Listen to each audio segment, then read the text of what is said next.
සුබ දවසක්. හෙට පායන තරු වැඩසටහනේ අදත් සුවිශේෂී දවසක්. ඉතින් ඔබට තවත් අලුත් අපේ ආධුනික ගීතරුවක් හඳුන්වා දෙන්නට අපි එහෙනම් ආරම්භ කරන්නයි හදන්නේ අපේ වැඩසටහන. අපිත් එක්ක අද හාහා පුරා කියලා එකතු වෙලා ඉන්නවා සුසන්ත පෙරේරා. ඉතින් සුසන්ත කොහොමද ඔබේ තොරතුරු ටිකක් අපිට කියන්න? මම හොරණ මොරගහන ප්‍රදේශයෙන් තමයි පැමිණෙන්නේ. මම නම් බී.ඒ. සුසන්ත පෙරේරා. ඒ වගේම කියන්න ඔබ මේ වෙනකොට මොනවද ඔබේ රැකියා කටයුතු කොහොමද විස්තර කියලා? නම් බයින් ඇන්ඩ් සෙලින් කරන්නේ, වාහන බිස්නස් කරන්නේ, වාහන අරන් විකුණනවා. ඒත් එක්කම මේ වගේ සංගීත වැඩසටහන් වලටත් ගොඩක් කැමතිනේ. ඔව් කැමතියි. සංගීතයට කැමතියි. සංගීතයට කැමති. කියන්නේ කුඩා කාලේ පටන් මෙහෙමද? ඔව් එහෙම ආසාවක් තිබ්බා. කුඩා කාලේ ඉඳලම තිබ්බා ආසාව. ගීත ගායනා කරන අවස්ථා ලැබිලා තියෙනවද මීට කලින්? එහෙම නෑ, ලැබිලා නෑ. මේ වගේ ඉතින් ආධුනික ගීත තරඟ වලට සම්බන්ධ වෙන එක ලොකු අවස්ථාවක් නේ? ඔව්. හොඳයි. අපි එහෙනම් අපේ ඔබට අවස්ථාව ලබා දෙන්නම් අපේ පළමු ගායනය වෙනුවෙන්. බොහොම ස්තුතියි.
අලංකාරවත් ලස්සන ගීතයක් නම් ගායනා කළා. බොහොම ස්තුතියි. මේ ඔබේ ප්‍රියතම ගීත නාමාවලියක්ද දැන් මේ අද ඉදිරිපත් කරන්නේ? ඔව් ප්‍රියතම ගීත. ඔබේ ප්‍රියතම ගීත. ඔව් ප්‍රියතම ගීත තමයි. හොඳයි අපි දෙවෙනි ගීතයත් බලමුද? බලමු.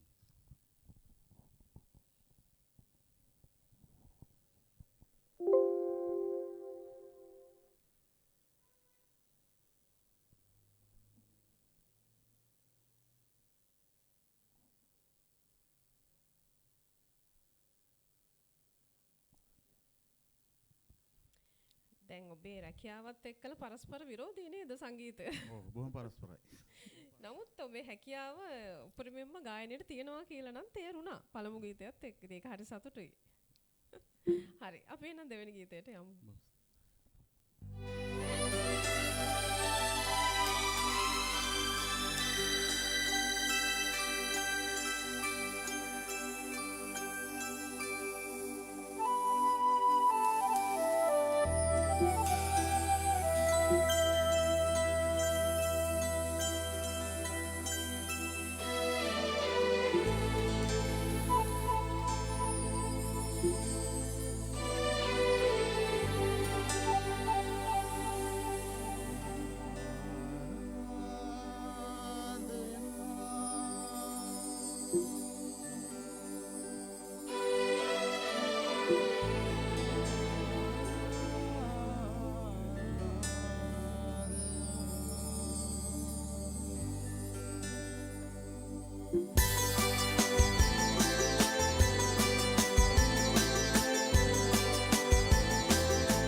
ගීතයක්නේ. ඔව්. ඔබ තෝරාගෙන තියෙන පිළිවෙලත් ඉතා අපූර්වයි. ඒ වගේම අර්ථවත් ගීත. අද කාලේ ටිකක් අඩුවෙන් ඇහෙන ගීත. ඒක තමයි අවශ්‍යනේ සංගීත වැඩසටහනකට ඇත්තටම අපේ මෑත කාලීන හොඳ ජනප්‍රිය ගීත තියෙනවා, දක්ෂ ගීත තියෙනවා. නමුත් දක්ෂ ගායක ගායිකාව බිහි වුණා. නමුත් පණ්ඩිත් ආචාර්ය අමරදේවයන් වගේ විශිෂ්ට කලාකාරයෙකු සිහිපත් කිරීමත් මේ වගේ අපේ විශේෂ වැඩසටහනකට ලොකු දෙයක්. බොහොම ස්තුතියි. එහෙනම් සුසන්ත අපි තුන්වෙනි ගායනයට යමු නේද?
අපූර්ව ගායනයක්නේ සුසන්ත.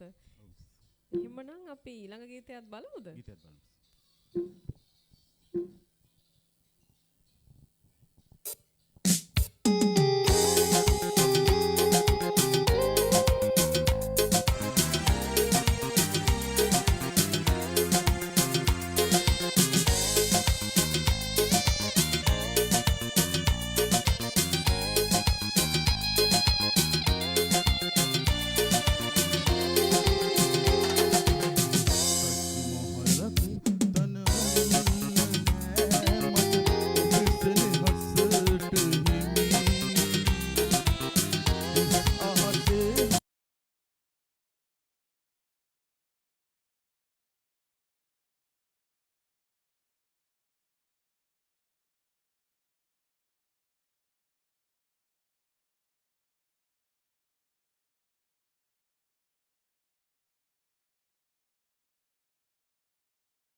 එදා මෙදා තුර අදටත් අපි අහන්න ආස රස විඳින්න කැමති ජනප්‍රිය ගීතයක් නේ. ජෝතිපාල මහත්මයාගේ තමයි. ඔබ මීළඟට ඉදිරිපත් කරන්නේ කුමන කලාකරුවා ගීතයක්ද? මම හිතන්නේ අසංග ප්‍රියමන්ත පිරිස් මහතාගේ. ඔව් අපිට ඇත්තටම තවත් රස විඳින්න පුළුවන් ගීත ඒවනේ. අපි හරි කැමති ගීත. අපි බලමු එහෙනම් ගායනා කරමු. පරණ වුණත් අදටත් හරිම ජනප්‍රිය. අපිට අදටත් රස විඳින්න පුළුවන් සොඳුරු ගීත. බලමු එහෙනම් නේ අපි ගායනයත් බලමු.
සුසන්ත දැන් මට දැනගන්න ඕනේ සෝෂල් මීඩියා වල තියෙනවා අපි දන්නවා ඕනෑ තරම් තරංග වර්ග නේ විවිධාකාර ආයතන වලින් මෙහෙවනවා විවිධාකාර පුද්ගලයන් මෙහෙවනවා ඔබට ඇයි හිතුනේ අප වැඩසටහන සමග හෙට පායන තරු වැඩසටහනත් සමග සම්බන්ධ වන්නට නෑ අර ගෙදර ඉන්නකොට මේ පාටිස් වලට එහෙම ගියාම යාළුවන්ගේ පාටිස් වලට කැරකොලේ සින්දු කියනවා. ඉතින් මට හිතුණා මේ තන්ට ඇවිල්ලා මෙහෙම කැරකුවේ මෙතන කැරකුවේ නිසා එන ආසාවක් ඇති වුණා එහෙම. අපි බොහොම සියලුම කටයුතු සංවිධානය කරමින් අපේ ජයශ්‍රී ප්‍රේමලාල් මහත්මයා හැමදේම සංවිධානය කළා. හොඳින් වැඩ කටයුතු වැඩසටහන හොඳින් ඉදිරිපත් කරන්න අවස්ථාව දෙනවනේ ඔබට. ඒක ඔබට ලොකු අවස්ථාවක් නේද? හොඳයි. එහෙනම් අපි අවසාන ගායනයේද අපේ මේ? ඔව් අවසාන ගායනය. හොඳයි අපි නම් බලමු අවසාන ගායනය.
බොහොම ස්තුතියි බොහොම සුසන්ත. ස්තුතියි, බොහොම ස්තුතියි. අපිත් එක්ක සාටා එන්ටර්ටේන්මන්ට් ආයතනයත් එක්ක එකතු වෙලා අද වැඩසටහන විචිත්‍රවත් කළාට. අපිට ගොඩාක් ස්තුතියි. බොහොම ස්තුතියි.